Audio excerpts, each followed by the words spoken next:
pagwawaswas ang inyong itutugon ay Amen. Pagpalain nawa kayo ng makapangyarihang Diyos na nagpalibay sa inyong pagkaari sa kanyang simbahan na itinayo sa ibabaw ng matatag na bato ng pananampalataya ni San Pedro upang kayo magkaroon ng pananalig na walang hanggan. Pagkalooban naman kayo ng Diyos ng moderang pamumuhay na makakaakit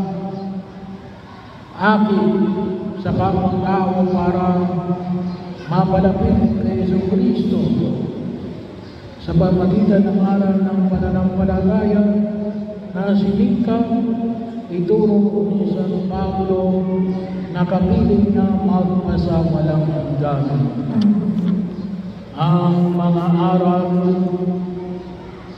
ng langit na nasa pag-iingat ni San Pedro at ang salita ng Diyos na ipinahayag ni San Pablo, ang kanilang katapatan hanggang kamatayan at ang kanilang pagdalangin para sa iyong kapakanan ay magaling naman sa inyo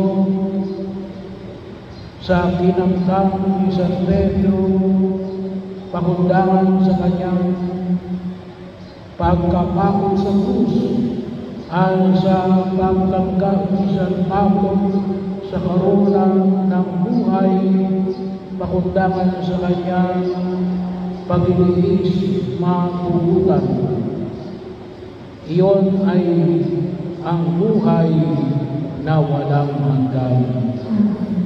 Pagpalain kayo ng makapangyarihang Diyos, Ama, Anak, at ang Espiritu Santo. Ang misa ay alay na. Pumayo kayo. Taglay ang pag-ibig at pagpapala ng ating Diyos.